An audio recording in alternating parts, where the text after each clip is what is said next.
Sean bienvenidos a esta presentación en relación a algunas consideraciones generales del suicidio en la adolescencia. Es un tema muy sensible y que sin dudas esta es una presentación general en relación al tema, dada la complejidad y las distintas aristas que tiene en cuanto a las miradas, los enfoques, que sin duda son a construir no solamente desde un profesional, como en mi caso, como médico adolescente, sino justamente también y prioritariamente, diría yo, desde la salud mental, desde la comunidad y desde todos y múltiples actores que intervienen en todo el proceso, ya sea en la prevención del suicidio o en la posvención, por ejemplo, también. Así que bueno, dicho esto, también lo llevo como para que a medida que se vaya haciendo la presentación, cada uno desde su lugar puede ir haciendo las reflexiones pertinentes en relación a este tema y sobre cómo nosotros podemos de alguna manera proteger, acompañar, escuchar a los adolescentes que estén atravesando situaciones difíciles o complejas. En este sentido, vemos acá una distribución de porcentajes de mortalidad por grupo de causas, ¿sí? En adolescentes de 10 a 19 años. Fíjense que del gráfico total, aproximadamente el 58,8% corresponde a causas externas de mortalidad, ¿sí? Aún así, cuando los separamos o los subdividimos en el grupo de 10 a 14 o de 15 a 19, sí, digamos, se sigue manifestando como prioritaria causa de muerte las causas externas. Es decir, que las causas externas son la principal causa de muerte en la adolescencia. En este sentido, y cuando empezamos como a ver la distribución porcentual en relación a las defunciones por causas externas, nos encontramos aproximadamente con esta distribución. Las lesiones no intencionales son aproximadamente el 43%, los suicidios consumados corresponden al 24%, las agresiones, los eventos de intención no determinada u otras violencias. Fíjense que tenemos ahí a los suicidios como en un 24%. Sin embargo, en donde tenemos lesiones no intencionales, podemos tener todas las tentativas de suicidio. ¿Me explico? O que por otras causas no están catalogadas, ¿no? O que pueden entrar, por ejemplo, en eventos de intención no determinada. Es decir, que hay, yo casi que diría, un subregistro en relación a todo lo que es tentativa. Dicho esto, vamos a continuar. Acá tenemos, por ejemplo, otra distribución en donde podemos ver cómo los varones, digamos, sería como la población más vulnerable o que predomina en cuanto a estas cuestiones de mortalidad, ¿no? Fíjense el total de defunciones por causas externas, al menos en 2018, 1.407 en varones respecto a 438 en mujeres. Con una relación varón-mujer o sea, 3,2, ¿no? Predominando la relación en varones. Ahí tenemos las lesiones, la distribución en lesiones no intencionales, suicidios, agresiones o eventos de intención no determinada. Em, si distribuimos además un poquito más estos registros, ya sea por sexo o por grupos, acá tenemos otra distribución más por grupo etario y fíjense cómo predomina en varones en el rango de 15 a 19 años, ¿no? En ambos sexos predomina el suicidio en esa franja de edad por sobre la franja de los 10 a los 14, que también lleva a hacer muchas reflexiones, ¿no? Cómo una adolescente de 10, 11 años llega a tomar una determinación de estas, con lo cual son estadísticas realmente impactantes, ¿no? Muy, muy fuertes. Acá vemos también, estas son tasas comparativas trienales, ¿sí? de suicidios por 100.000 habitantes en el rango de 10 a 19 y observamos cómo ha ido creciendo con el transcurrir de los años. Si vemos acá las distintas causas, ¿sí? Podemos observar cómo el ahorcamiento por sofocación, por ejemplo, es uno de los predominantes como causa o como forma de mecanismo de suicidio. Dentro de estos mecanismos, entonces, tenemos el ahorcamiento por sofocación y las armas de fuego son como las prioritarias que han utilizado, al menos de las estadísticas que tenemos del 2018. Ahora, tenemos un marco legal en el cual estamos de alguna manera o que nos enmarca cómo tenemos que trabajar o todo lo que hay por hacer o las cosas que podemos hacer o cómo deberíamos abordar el tema en relación al suicidio. En este sentido tenemos la Ley Nacional 27130 en relación a la prevención del suicidio que fue sancionada en el 2015, pero también la tenemos que enmarcar en estas otras dos leyes, que es la Ley de Salud Mental y la Ley de Promoción y Protección Integral de Derechos de Niños, Niñas y Adolescentes, dado que estas tres leyes de alguna manera van a enmarcar justamente todo esto que tiene que ver con el abordaje y con las particularidades puntuales de abordaje justamente en este grupo de edad de la adolescencia. La OMS en el 2000, en el 99, lanzó el programa SUPRE, ¿sí? Que por Suicide Prevention, que sería prevención del suicidio, una iniciativa mundial para la prevención y reducción de la mortalidad por suicidio a través de un abordaje interdisciplinario e intersectorial. Es decir, que ya desde el 99, si bien antes ya muchos lo venían haciendo, pero ya se establece un programa de que este tipo de abordaje tiene que ser interdisciplinario e intersectorial. Y en este sentido, por ejemplo, podemos pensar un médico de adolescentes que, digo, esto lo hablo por mí, que no soy psiquiatra, ¿no? Pero sí abordo adolescencia. A mí me parece importante de que también, por ejemplo, desde mi lugar, poder conversar o compartir o poner mi mirada en relación a este tema. Sin dudas, un profesional de la salud mental va a poder hacer su análisis, un docente, un abogado y un montón de profesionales que puedan estar de alguna manera relacionados con la adolescencia podrá hacer su análisis al respecto. Para realizar un adecuado abordaje, sabemos que necesitamos tener un enfoque multidimensional.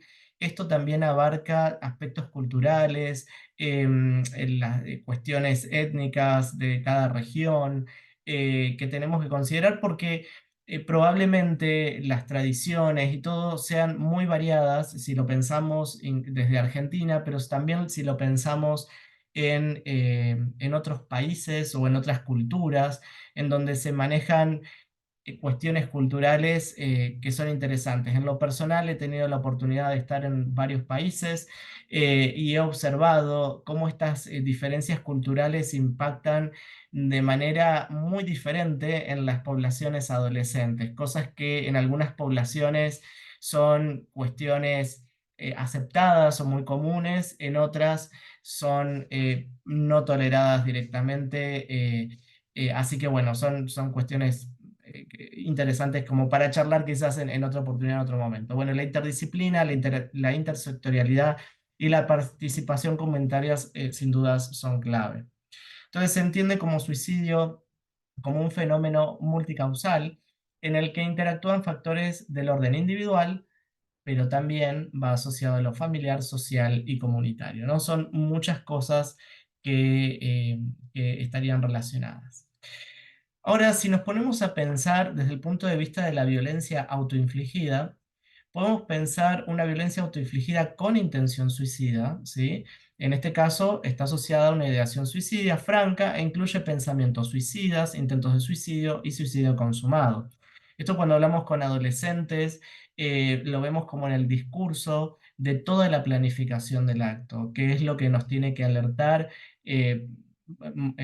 mucho para tomar acción. Esto implica todo el mecanismo de pensar el tema, cómo lo van a hacer, qué quieren hacer, de qué manera, qué día, a qué hora. Toda esta intencionalidad que ya la vienen como pensando son signos de alarma sumamente importantes que tenemos que tener en cuenta y que requieren abordajes, diría, de urgencia. Em, y también tenemos por ejemplo, la violencia autoinfligida, pero sin una intención suicida, que podríamos ahí pensar también como de llamarlo tipo una automutilación, ¿no? Que es una destrucción o alteración directa y deliberada de partes del cuerpo sin una intención suicida consciente. Es decir, a veces nos encontramos con lesiones, con cortes o con acciones que tienen en relación a una situación de agresión sobre su propio cuerpo que no lo lleva a la muerte, pero que de alguna manera reflejan este deseo, esta necesidad por ser escuchados o el sufrimiento que están teniendo. Y lo expresan de esta manera.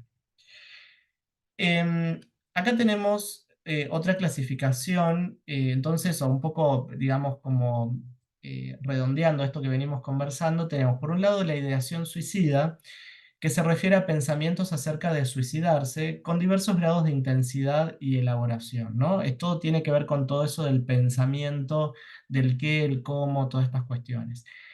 Tenemos al intento de suicidio, ¿sí? Que en este caso alude a toda acción autoinfligida con el propósito de generarse un daño potencialmente letal, actual y o referido por el adolescente o referido por el acompañante. Y después tenemos al suicidio consumado, que según la OMS, el suicidio es el acto deliberado de quitarse la vida concretamente y configura el acto de máxima expresión de violencia de un sujeto contra sí mismo que da por resultado la propia muerte. Bien. Por otro lado, un poco esto que veníamos hablando de la automutilación, ¿sí? Que son lesiones sin una intención suicida. Son lesiones que em, pueden provocar algún tipo de destrucción, ya sea directa en el cuerpo, pero no hay una intención consciente de este suicidio, aunque lo piensen y lo hagan en un como sí, y es como que quisieran matarse un poquito, una cosa media así, pero no matarse del todo, ¿no? Entonces, esto un poco entra como dentro de esta cuestión de la automutilación. Yo en lo personal, esto lo he visto mucho en adolescentes que están como en pleno empuje puberal, generalmente entre los 13 y los 14 años. Si bien esto es a modo de experiencia personal, no lo estoy diciendo con datos estadísticos, y he observado, sobre todo en adolescentes, que tienen mucha dificultad para expresar las emociones o decir lo que les pasa. Posiblemente tenga que ver también con una cuestión de evolución o del neurodesarrollo, sabiendo que justamente a edades más tempranas, en la adolescencia, tienen un pensamiento más concreto y a veces poner en palabras y decir las cosas que les pasa les resulta más complejo y en algunas situaciones y cuando están muy sufrientes recurren a este tipo eh, de lesiones que se hallan ellos mismos, ¿no? De automutilación. Tenemos automutilaciones graves, como pueden ser amputarse un dedo, una mano, bueno, cuestiones que pueden ser sumamente graves e importantes. Tenemos automutilaciones estereotípicas, como golpearse la cabeza contra la pared, morderse, golpearse las manos, los brazos. Acá también tenemos que observar si desde luego no estamos ante otras situaciones de índole como una psicosis o alguna otra situación o alguna cuestión delirante, ¿no? También tenemos la automutilación superficial o moderada, como cortarse, arañarse, quemarse la piel, clavarse agujas, ¿no? Entre otras tantas cosas que puedan llegar a hacer. Ahora, la funcionalidad referida a estas autolesiones sin intención suicida en general tienen que ver con una autorregulación emocional porque buscan justamente en estas lesiones que se provocan, como poner ahí esta cuestión de la angustia, de todo lo emocional que ellos tienen. De hecho, a veces es tan fuerte estas emociones que no llegan a sentir, entre comillas, este dolor, propio de la automutilación que se están realizando. Entonces están como anestesiados prácticamente a todo, ¿no? Y es lo que de alguna manera intentan demostrarnos. Em, Interrupción de estados emocionales o de vacío o intenso dolor psíquico, ¿no? Que lo demuestran con esto.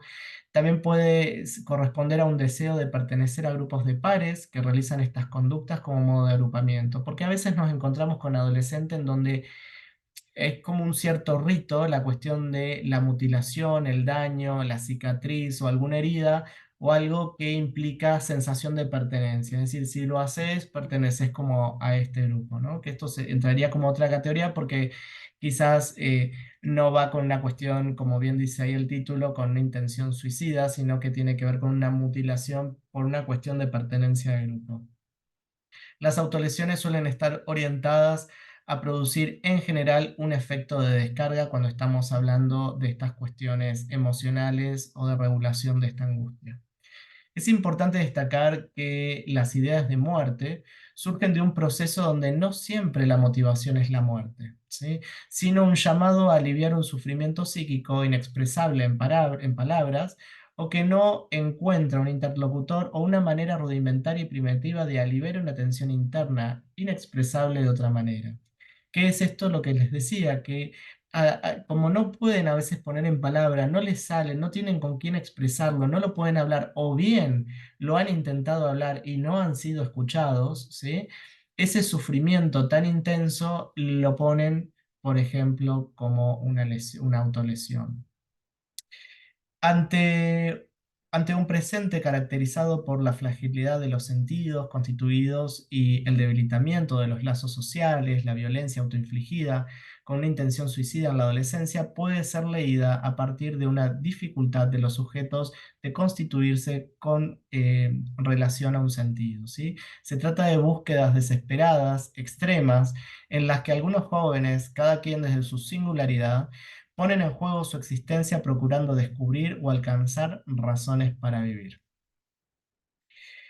Los cortes y autolesiones deliberadas en el cuerpo suelen ser frecuentes en la adolescencia y no implican necesariamente un riesgo de suicidio. Por eso es que cuando hay estas autolesiones, desde luego siempre hay que escuchar, hay que ver qué es lo que está sucediendo, hay que hacer un análisis de la situación, pero no implica que necesariamente, o sí, depende de la situación, desde luego, que implique un riesgo de suicidio inminente. Por eso es importante la evaluación de personal de la salud mental, que pueda hacer una lectura o digamos, de los equipos interdisciplinarios en general, porque cada uno va a ir aportando su información respecto a la situación, pero principalmente del área de la salud mental, que va a poder hacer también un poco un análisis de esta situación en relación a la posibilidad de un riesgo inminente o no de suicidio, pero no necesariamente puede estar, digamos, relacionado, ¿no? Yo me he encontrado con muchos adolescentes que han tenido estas cuestiones de autolesiones o han estado en observación y sin embargo uno a medida que va entrando como en confianza y pudiendo hablar, claramente algunos dicen que tienen una prueba dentro de 2 días y que venían estudiando y que están nerviosos también por esa prueba y ven como ese más allá de actividades o cosas que de alguna manera van a seguir haciendo y que los sostiene o los arraiga de alguna manera a la vida, ¿no? La ideación suicida es un tipo de respuesta o reacción habitual en esta franja etaria. Su gravedad reside en la persistencia y o estabilidad temporal. Igualmente, esta no debe minimizarse ya que expone situaciones a abordar, que es lo que venimos trabajando. No puede estar esta cuestión de idea de muerte, ¿sí? Pero a veces son, digamos, cuestiones como a trabajar, pero pueden ser temporales, ¿sí? Pueden ser cuestiones transitorias o que suceden en determinados momentos o circunstancias que a veces pueden ser en situaciones de crisis. Es muy frecuente en adolescencia encontrar cierta temporalidad o temperamentalidad en el manejo de sus emociones en determinados contextos o momentos de sus vidas y a veces algunos son, digamos, los expresan de una manera o de otra. La intervención del equipo de salud posibilita el trabajo terapéutico sobre dicho sufrimiento y la prevención de comportamientos de riesgo en el futuro. Ahora, necesitamos una integralidad de este abordaje, por eso una perspectiva amplia de la salud, es decir, aspectos biológicos, psicológicos, sociales.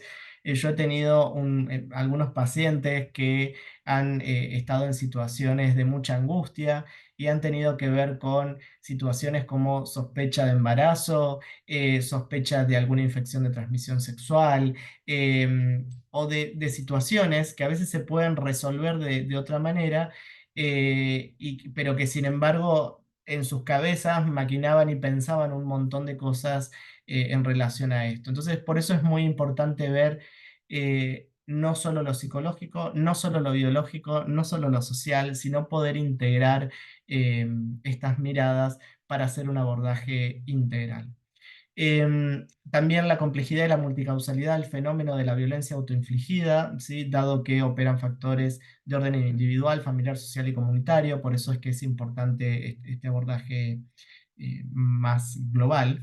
La sistematización del circuito de intervención, como el proceso que integran las acciones de prevención, promoción, atención, seguimiento y posvención, son cosas que tenemos que pensar, ¿no? Por ejemplo, cómo trabajamos esto desde antes que suceda, si eventualmente hay un intento, ¿sí?, de suicidio, cómo lo abordamos, cómo lo vamos a trabajar. Si eventualmente hay un suicidio, ¿qué pasa después, ¿no? ¿Cómo se aborda después a los amigos? ¿Cómo se toca el tema? ¿No? Todos estos aspectos. Esta problemática es competencia del sector salud, pero no es exclusiva de él, ¿sí? Por lo que las acciones deben ser múltiples y coordinadas, con un eje en la interdisciplina, pero también con la intersectorialidad y la corresponsabilidad.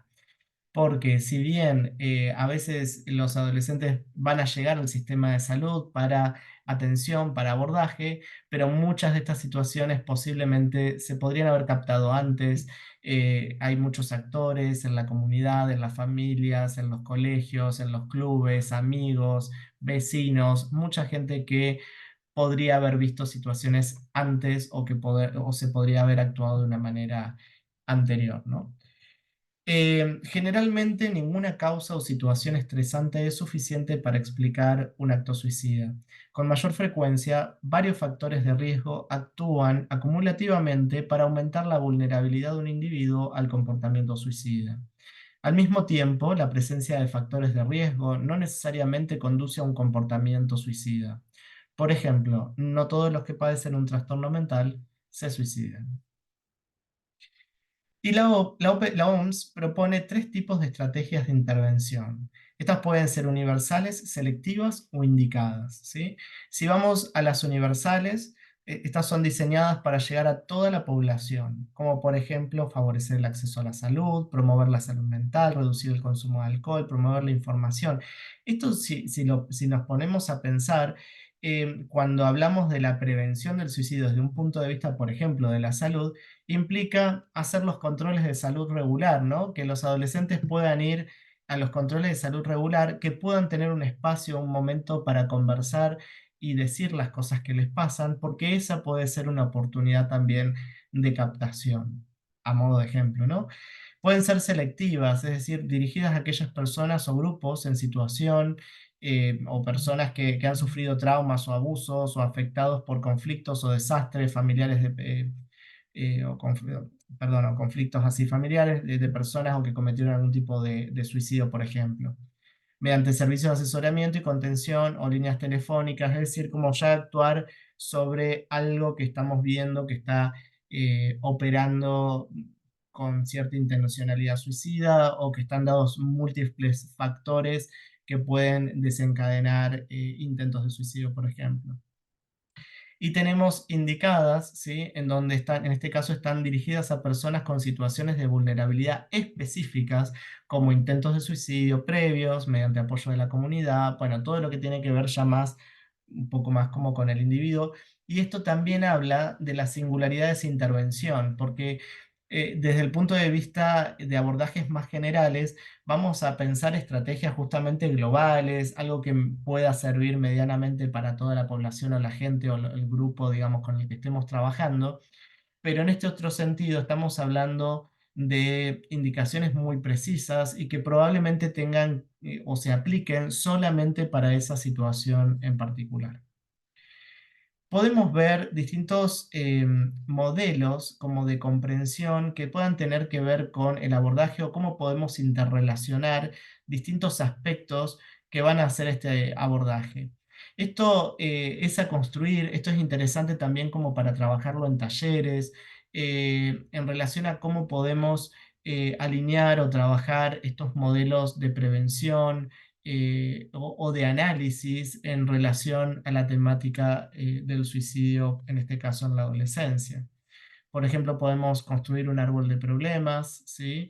En donde el tronco puede ser los intentos de suicidio, los suicidios consumados y cómo a partir de ahí se despliegan un montón de otros aspectos a considerar.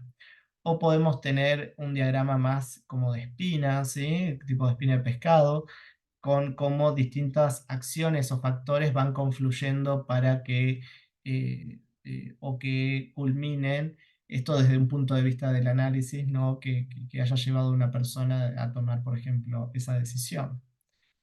Y también tenemos que trabajar sobre los mitos, que es algo fundamental cuando trabajamos de suicidio en la adolescencia. Como por ejemplo, el que dice o amenaza con que se va a matar no lo hace, como por ejemplo el que se suicida está atravesando una depresión.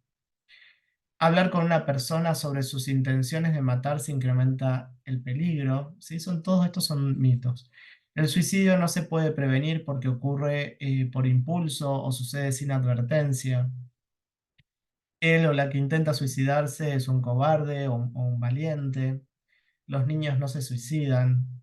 La tendencia al suicidio es hereditaria. Las personas con riesgo de suicidio tienen toda la intención de matarse. La mejoría después de una crisis significa que el riesgo de suicidio ha desaparecido. Una vez que una persona es suicida, lo es para siempre. Acá tenemos algunas imágenes que han circulado en relación a Hablemos del suicidio, esto de la OPS, eh, trabajando un poco esto de los mitos. Este es un punto interesante a veces también para trabajar con adolescentes, por ejemplo, en talleres, hablar un poco como para poner el tema en discusión y análisis, por ejemplo, en relación bueno, a las cuestiones, a los mitos, a lo que se dice y lo que a veces sucede. Estas son imágenes que circulan de la OPS. Bien, ahora podemos hacer promoción de espacios para hacer circular la palabra entre pares, adolescentes y adultos, ¿no?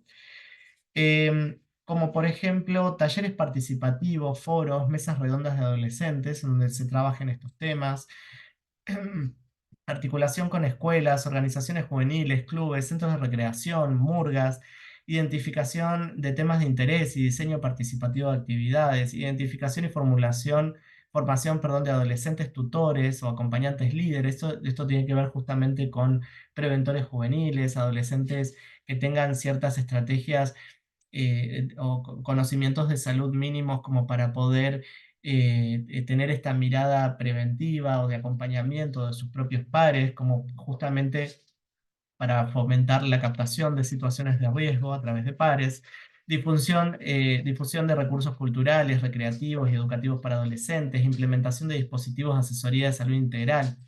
En este sentido, todo lo que tiene que ver con contención, con actividades que les puedan gustar, con hobbies, con pasatiempos, ¿no? Son tantas cosas que motivan y dan sentido y hacen pertenencia y hace que creen lazos, amigos, ¿no? Y todas estas cosas que los van como ayudando a proyectarse. Talleres o espacios de encuentro también para familias, talleres o espacios de encuentros para docentes, gabinetes, porque también esto, desde el punto de vista adulto, tenemos que pensar las estrategias más allá de hacer una intervención concreta, por ejemplo, desde el punto de vista de lo que puede ser una prevención del suicidio, a veces se puede hacer indirectamente a través de otras acciones, ¿no? Como fomentando, como les decía, hobbies o pasatiempos que de alguna manera no solamente va a prevenir cuestiones como por ejemplo en relación al suicidio, sino que también cuestiones relacionadas a las drogas y a tantos otros aspectos. Y además ayuda a la circulación de la palabra, a conocerse, a tener más contacto con ellos y saber qué les pasa o cómo podemos ir acompañándolos. Campañas de prevención y sensibilización en medios de comunicación y espacios públicos. Y en este sentido también hay bastante escrito respecto a cómo tiene que ser la comunicación desde el punto de vista periodístico, de cómo se transmite la información. Eh, de hecho, hay muchos periodistas que han tenido capacitaciones específicas de cómo se transmiten los mensajes relacionados al suicidio por los medios. Otro aspecto que tenemos que considerar cuando hablamos del suicidio es todo lo relacionado a la postvención, es decir, una vez que ocurrió el suicidio, lo que vamos a hacer después. Esto se trata de un dispositivo que permite repensar, acompañar y diagramar acciones junto con los involucrados, ya sean adolescentes, adultos, sobre los efectos posibles que produce un suicidio en un medio determinado, como puede ser una escuela, un club o una comunidad. Es decir, una vez que ha ocurrido este suicidio, la posvención es este trabajo que se va a hacer posterior, que involucra a todo un equipo interdisciplinario donde se va a trabajar un poco el impacto de lo que sucedió. Las intervenciones, ¿sí?, van a apuntar a reestructurar y fortalecer los lazos afectivos conmovidos justamente por esta pérdida, van a permitir realizar un diagnóstico de situación e identificar signos de mayor vulnerabilidad en la red inmediata para intervenir de manera oportuna, pensando justamente en cómo puede afectar ese suicidio a determinados actores cercanos que hayan podido estar en contacto, por ejemplo, las personas que estuvieron el día anterior, momentos o instantes antes, mejores amigos, parejas, personas que tal vez hayan tenido alguna llegada en particular o gente que de alguna manera estaba un poco más por fuera, pero dado su contexto personal, tenga cierta vulnerabilidad y requiera una intervención eh, más activa. Por eso es muy importante hacer como esta pesquisa media general y conocer y ver cómo fue impactando un poco en todos, ¿no? Articular con aquellos efectores que puedan garantizar un abordaje específico y adecuado a medida que se detectan las situaciones de suicidio, tiene que ir un equipo a trabajar, ¿no? Una respuesta integral ante un suicidio debe incluir la implementación a la brevedad de intervenciones de posvención tanto a nivel individual como grupal y sociocomunitario. Esto lo va a evaluar generalmente lo evalúan los equipos de salud interdisciplinarios. Hay equipos que empiezan a tener, o sea, o que tienen experiencia en estos abordajes o que son supervisados por otros equipos que los ayudan en las formas o en las maneras de intervenir y en los protocolos o cómo accionar justamente estos procesos.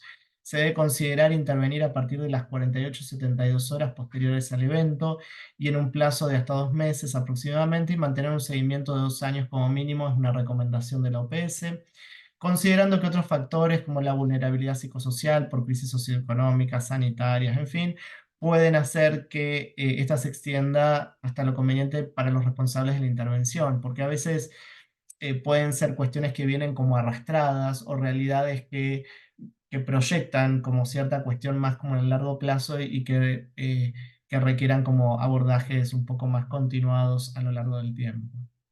Recordemos que el 10 de septiembre es el Día Mundial para la Prevención del Suicidio. Es un día interesante para tenerlo en cuenta y para tomar acciones y para repensar sobre el cuidado de adolescentes y de adultos también, de todos justamente, y de tener siempre esa escucha, ese acompañamiento y de poder estar presente entre todos eh, para cuidarnos y escucharnos mutuamente. Bueno, tenemos infinidad yo les traje acá como algunos folletos que circulan, pero hay un montón. Este es muy interesante en relación a los signos de alarma. Si lo pensamos justamente como para hacer algo masivo, por ejemplo, cuando se trabajan con Reels, con, bueno, cuestiones de las redes sociales, te está pasando esto, te está pasando aquello, pedí ayuda, acá estoy, como para que la persona que se siente identificada con ese mensaje tenga esa alerta de me está pasando esto y de poder tener a alguien con quien hablar o dialogar en relación a estas situaciones. Cada sonrisa es una oportunidad de vida y nuestro compromiso es seguir acompañándolos en cada paso con cariño, escucha y con apoyo. Estos son temas sensibilizantes, ¿sí?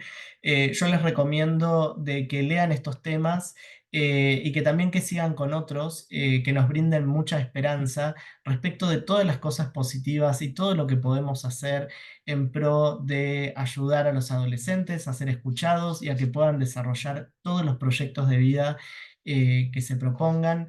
Y ayudarlos a construir un futuro esperanzador, ¿sí? Bueno, espero que les haya gustado esta presentación. Como les dije, esto es una cuestión general, como para introducirnos en el tema, y los invito a ampliar desde luego con bibliografías o con, desde luego con preguntas que puedan hacer o que necesitan realizar, como para ir ahondando más. Esto implica muchísimos saberes, no solo desde el punto de vista de la medicina de la adolescencia, sino como bien les dije anteriormente, de la salud mental prioritariamente, pero también de las miradas comunitarias, familiares, entre otros, ¿sí? Bueno, muchas gracias y espero que les haya gustado. Hasta luego.